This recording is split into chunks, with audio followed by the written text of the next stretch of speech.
Halo Bray, kembali lagi di Gaptek.id dan di video kali ini gue pengen ngebahas laptop gaming yang secara desain ini unik banget. Sebetulnya gue udah sempat ngebahas laptop ini tahun lalu kalau nggak salah, tapi ini adalah versi refreshment-nya lah bisa dibilang. Ini adalah ROG Flow Z13 dengan RTX 40 series. Yang ada di gue ini adalah versi tengahnya lah bisa dibilang. Versi dengan menggunakan GPU RTX 4050 dengan CPU Intel Core i9 13900H.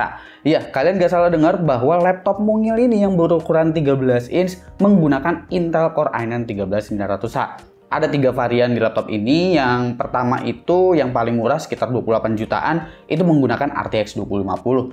Makanya gue pilih yang versi tengahnya ini karena menurut gue paling ideal lah, harganya nggak jauh-jauh banget dari versi yang paling rendahnya. Jadi kalau kita bicaranya soal desain juga dari ROG Flow Z13 memang belum ada perubahan yang begitu banyak ya.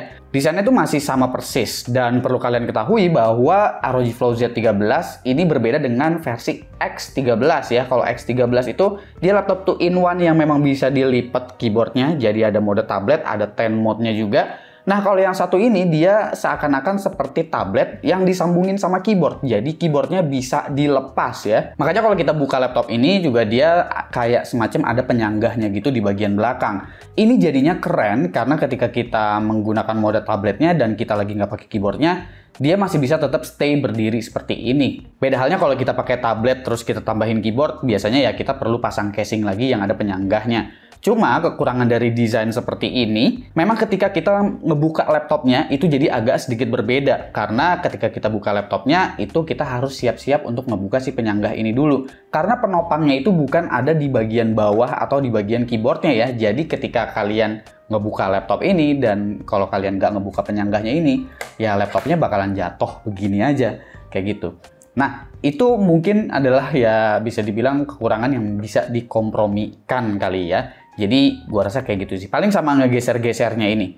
Jadi kalau kalian ngegeser-geser itu hati-hati, jadi sebaiknya diangkat dulu. Cuma itu ya hal yang harus dibayarkan dari sebuah laptop yang desainnya sangat-sangat unik seperti ini, apalagi dengan spesifikasi yang bisa dikategorikan tinggi. Meskipun kalau kalian ngerasanya, aduh itu laptop hampir 30 juta tapi kok pakai 4050, ya iya karena form factor kecil seperti ini, ngedesain coolingnya juga susah, ditambah lagi dia punya form factor yang sangat-sangat unik. Seperti tablet yang disambung dengan keyboard, bukan seperti laptop 2-in-1 gitu jatuhnya. Dimensi laptop ini ada di angka 30,2 x 20,6 x 1,42 cm dengan berat 1,18 kg. Ya, laptop ini ketebalannya di bawah 1,5 cm dan beratnya itu nggak nyampe 1,2 kg. Jadi masih ngerasa 4050 biasa-biasa aja di dalam form factor yang setipis dan seringan ini. Tadi gue udah sebutin ya kalau keyboardnya bisa dilepas. Jadi mode tabletnya bisa 100% dan tinggal dimasukin ke tas aja keyboardnya semisal nggak mau dipakai. Menariknya meskipun keyboard ini tipis, travel distance-nya itu masih lumayan berasa dan enak. Tapi touchpad-nya memang jadi agak lembek gitu ya. Cuma ya karena ini form factor dari keyboardnya yang sangat tipis juga, jadi ya udahlah nggak apa-apa. Di bagian I/O-nya juga ini lumayan ya, karena udah ada Thunderbolt 4, bahkan kalian disediain port XG Mobile. Semisal kalian ngerasa 4050 kurang, gue masih punya duit buat beli GPU eksternal, colokin lagi GPU eksternal lewat XG Mobile, itu bakalan lebih kenceng daripada pakai Thunderbolt 4. Dan masih ada USB Type-A juga ya, ini versinya 3.2 Gen 1 beserta dengan audio jack. Lalu bagian layarnya ini berukuran 13 inch touchscreen, resolusinya 2560x1600 menggunakan IPS panel ROG Nebula display, 100% DCI P3 Pantone validated, refresh rate-nya 165 Hz dan udah punya dukungan Adaptive Sync. Kurang apa lagi coba? Layar begini di ukuran 13 inch. Ya sebenarnya resolusinya kegedean sih, Full HD cukup kayaknya 13 inch, tapi ini overkill jadinya. Dan untuk spesifikasi ini menggunakan Intel Core i9 13900H dengan GeForce RTX 4050 laptop 6GB, RAM-nya 16GB LPDDR5 dual channel, 1TB NVMe PCIe Gen 4 SSD, ada Wi-Fi 6E dengan Bluetooth 5.3, webcamnya ada 2 di bagian depan dan belakang 5MP plus 13MP, beresolusi Full HD untuk perekaman videonya, include dengan Windows 11 plus Office Home Student. Opsi upgrade karena laptop ini adalah form factor yang sangat-sangat tipis dan juga seringan ini, apalagi udah menggunakan LPDDR5, maka dari itu untuk RAM itu nggak bisa di-upgrade lagi, jadi udah disolder. Tapi untuk SSD itu kalian masih bisa ganti. Ya, kalau misalkan memang ada duit dan ngerasa 1 TB kurang, ganti silakan. Utilitiesnya ada Armoury Crate yang berisikan mode-mode seperti silent sampai dengan turbo ya. Dan laptop ini udah ada MUX switch-nya juga loh. MUX switch-nya juga bisa iGPU only dengan eco mode-nya ya. Jadi, semisal kalian ingin hemat-hemat baterai, kalau kebutuhannya lagi ringan-ringan aja, kayaknya gue lagi nggak butuh discrete GPU, lagi cuma mau nonton doang, mau hemat-hemat baterai, bisa dihidupin iGPU-nya doang dari si Intel USD Graphics-nya. Lalu ini kan CPU-nya pakai Intel Core i9 13900H ya. Intel Core i9 13900H tuh bukan CPU yang ecek-ecek. Dia punya 14 core, 20 thread, config-nya itu 6 P-core plus 8 E-core ya. Clock-nya up to 5,4 GHz dengan power limit 35 sampai dengan 115 watt. ROG di sini ngeset power limit 2-nya di angka 117 watt pada mode turbo, yang berarti ini udah sesuai dengan standar dari Intel. Lalu bagaimana mengenai performance-nya? Kita akan mulai dari analisis CPU temperatur dan juga CPU package power-nya dulu seperti biasa ya. Pengujian ini melalui Cinebench R23 selama 20 menit dengan ambience 26 derajat Celcius pada mode turbo untuk melihat potensi maksimum dari cooling dan juga kemampuan dari CPU-nya itu dikasihnya seberapa gede. Nah, di sini kalau kalian lihat CPU temperaturnya itu belum mencapai angka TJ max-nya di 100 derajat Celcius ya. Dan itu udah dikasih turbo sekitar 90 watt lebih. Jadi memang sepertinya tuningnya nggak sampai ke maksimum PL2-nya di 117 watt tadi. Tapi bukan berita buruk karena kalian udah bakalan nemuin temperatur 100 derajat di laptop ini. Karena setelah turbo boost-nya berhenti, itu CPU temperaturnya itu berjalan di sekitar 85 derajat Celcius dengan CPU package power di sekitar 65 watt. Pertanyaannya, ini pertanda yang bagus atau jelek? Jawabannya sebenarnya bagus karena ini adalah laptop yang form factor-nya kecil dan ROG masih bisa memberikan CPU package power 65 sampai dengan 90 watt lebih pada laptop ini. Lalu untuk GPU temperaturnya, ini juga masih fine-fine aja untuk sebuah RTX 4050 laptop. GPU temperaturnya ada di sekitar 70-an derajat Celcius ketika dia benar-benar full load, dan untuk GPU powernya itu bisa berjalan sekitar 60 sampai dengan 65 watt ya. Jadi ini udah termasuk baik juga untuk kelas RTX 4050 meskipun sebetulnya 4050 masih bisa lebih tinggi daripada ini power limitnya. Nah, temperatur ketika lagi bermain game itu untuk CPU-nya sempat nyentuh di angka 95 derajat juga ketika dia dapat turbo boost mungkin ya. Tapi setelah itu kalian tenang aja karena CPU temperaturnya itu cuma sekitar 70-an derajat Celcius gitu. Sementara untuk GPU temperaturnya itu masih kurang lebih sama seperti saat melakukan GPU stress test tadi di sekitar 70-an derajat Celcius juga. Jadi laptop ini termasuk adem meskipun form factor-nya tipis.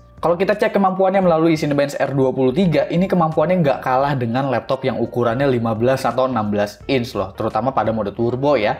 Nah, mode turbonya ini paling tinggi, running pertama di sekitar 18 ribuan untuk multicore-nya. Tapi setelahnya memang nggak sestabil itu ya, di sekitar 17 ribu, kadang dia turun 1000 jadi 16 ribu gitu. Tapi ini menurut gue masih fine aja, dan kalau mau lumayan stabil sebenarnya ada di mode performance. Cuma mode performance-nya ini memang akan sedikit kehilangan kemampuan single core ya, meskipun tipis banget sih sebenarnya, masih sekitar 10 atau 20 poin gitu daripada mode turbonya. Dan paling dampak lainnya adalah ketika kalian menggunakan mode performance itu untuk RTX 4050-nya memang agak sedikit pelan aja. Dan gua sih kalau misalkan mau main game ya pakai mode turbo aja nggak masalah. Ini 18.000 lebih dan ini masih termasuk kencang untuk sebuah RTX 4050 laptop. Dan kalau dipakai untuk export seperti di Adobe Premiere, untuk project yang biasanya gua pakai benchmark ini, diekspor ke 4K lagi beres dalam waktu 1 menit 40 detik. Ini bisa termasuk kategori kencang, mengingat GPU-nya juga bukan di level yang high-end banget gitu. Adanya RTX 40 series juga ngebikin kalian bisa encoding AV1. Nah, di DaVinci Resolve juga itu ada AV1 ya, dan untuk ekspor ke resolusi 1080p menggunakan AV1 ini, untuk video berdurasi 13 menit 2 detik beres dalam waktu 2 menit 26 detik aja. Jadi udah kencang juga lumayan sih RTX 4050 ini. Lalu untuk 3D rendering seperti Blender, kalian bisa pakai laptop ini untuk kebutuhan rendering sebetulnya. Dan kalau kalian menggunakan GPU untuk renderingnya, memang RTX 4050 nggak sekencang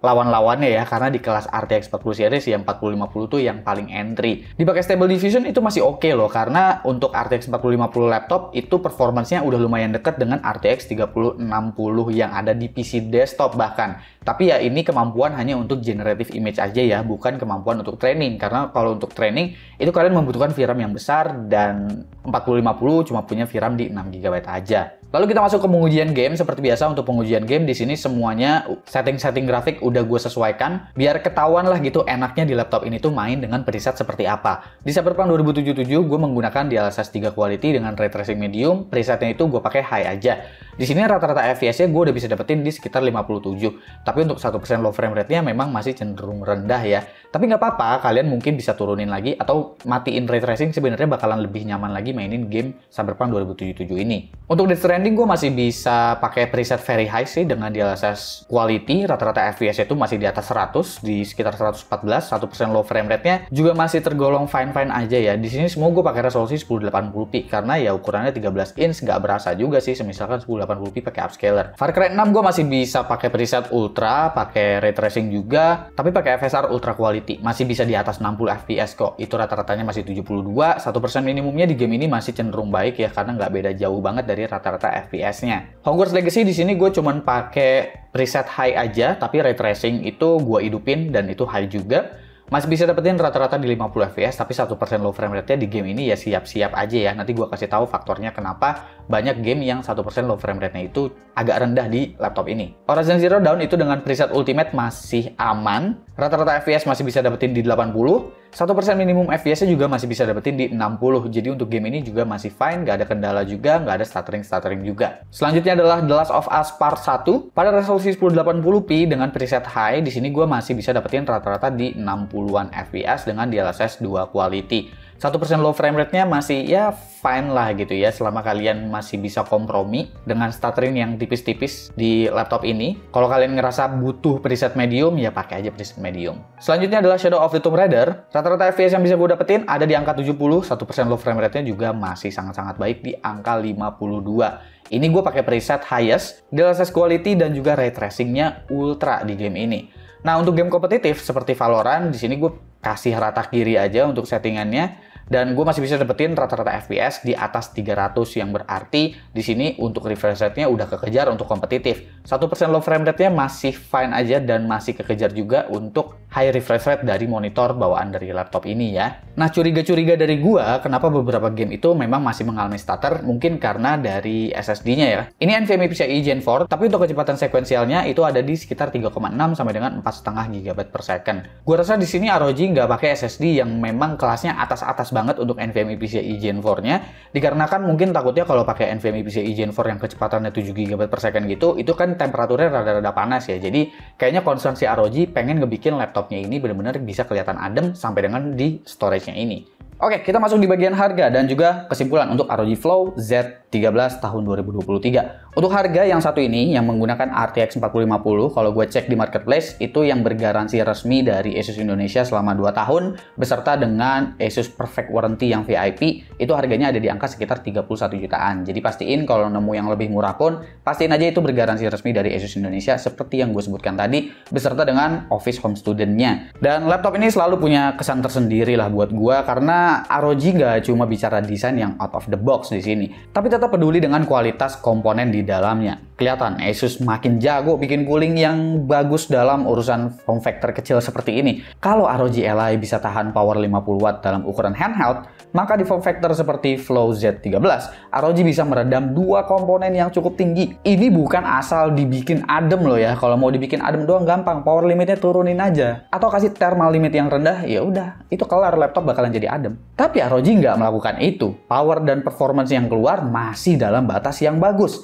Emang karena form factornya yang nyentrik, jadi ngebikin harus kompromi dalam beberapa hal. Misalnya ya laptop ini jadi harus hati-hati dipakainya. Dan ya udah, itu yang harus dibayar dari laptop 2-in-1 yang sangat unik seperti ROG Flow Z13. Kira-kira menurut kalian gimana? Komen dong di bawah dan kasih pendapat kalian masing-masing. Jangan lupa subscribe Gosupki, dan seperti biasa, sampai jumpa di lain kesempatan.